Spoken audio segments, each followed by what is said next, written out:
wazu maulidi sayyidina rasulullah diga hunduko murtada umar almadda به ومن والاه حق قدره ومقداره العظيم. الحمد لله من يتي الله تبارك وتعالى moftuɓe ha nokkure nde ɗo ha saare nde ɗo na gam ko ɗume sey gam jangugo mawlidi sayyidina rasulullahi sallllahu alayhi wa sallam mo laati ɗum dokkal on diga ha Allah tabaraka wa ta'ala Allah hokki mumini en bal ha ayaje feere ka Allah hokki alamu fuu Allah wi hakke teddugo dokkal ngal o saahiya min may ayi ɓe hokkete hunde feere amma a anda daraja maare, amma ha Allah andina en daraja ko hokki en ɗo wi laqad manna Allahu ala almu'minina iz ba'asa fihim rasulan min anfusihim yatlu alayhim ayatihi wa yuzakkihim wa yu'allimuhum alkitaba wal hikmata wa in kanu min qablu la fi dalalin mubin. O wi haqiqa Allah moƴƴere mum o nemiɗiɗi ne'ma mum ha dow moyen ha dow mumini en nde waɗi noyi nde o nolani mumini en may nolaɗo mo nder amin sayyidina rasulullahi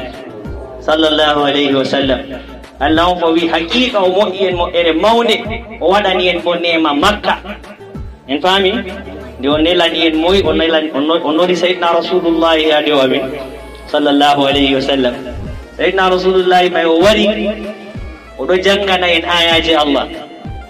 oɗo laɓɓina en diga dottiji shirka hawtango Allah be bo fahinɗume be bonondaji ɗi o tawdi amin be man. oɗo andina en bo deftere Allah be hikma ma'ana hadis sunna mako sallllahu alayhi wa sallam. idde ko wara bo Allah man wi wakkati man min ɗonno nder majjere wangude wa in kanu min qablu lafi dalalin mubin. to na majjere satori himɓe kam idde ko warol annabijo on fayotti baba daña ɓinguel mum hosangel yaha ira ɓinguel ɓe welugo mum gam laatago way ɓinguel may ɗum ɓinguel debbo on semti ɓe wiya yo kanko ɗo o dañi ɓinguel debbo so ya ira ngel majjere sati ko majjere wangude baba maya a tawa yo ɓinguel rona jawdi mum rona saare mum bal rona haɓeroɓe mum dadiraɓe mako go warta fayi ɗum roɓe mako. sende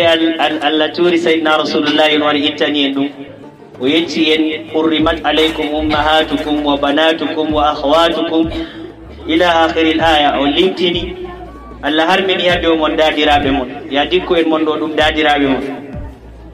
o harmini hadde o mon ɓiɓɓe mon be derɗiraɓe mon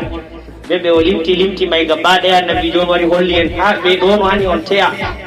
ɓe ɗo ha nayi on teya ɓe ɗum da matsayi maɓɓe no woni hakkunde mon be maɓɓe. amma de ko sayyidina rasulullahi wara na non ɗum wayi annabijo mo Allah turani en ɗo to a ɗowtani mo tan o wima waɗu a waɗi, o wima accu a acci. Allah moƴƴete moƴƴere mawde ñalomare dargal o hawtete be nanta annabo en be siddiqu en be shuhada'u en ko be salihina en.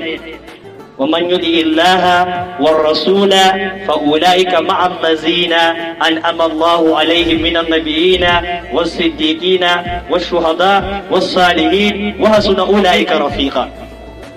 ko o wiyama waɗu a waɗa,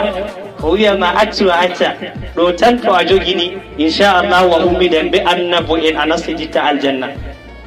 ɓe shuhada'u en ɓe siddiqu en ɓe shuhada'u en ɓe salihina. to oɗo annabojo o laatake o ɓurnaɗo dow kala annabo en fu gam annabo en ɗo ɓe 124 ɗo Allah ɗo ɓurni yoga maɓɓe dow yoga, woɓɓe ɓuri woɓɓe. قرآن لويا ولقد فضلنا باب النبيين على باب Amine no na to onni do na pita kone mi to awanya san kanjum wadi kone to mi wangi ti se mi wangi do ikesa ko hafti diri benan latta no lato fu yettugo o soda kasa ngam dillugo lahira to o yottugo werdede maako nder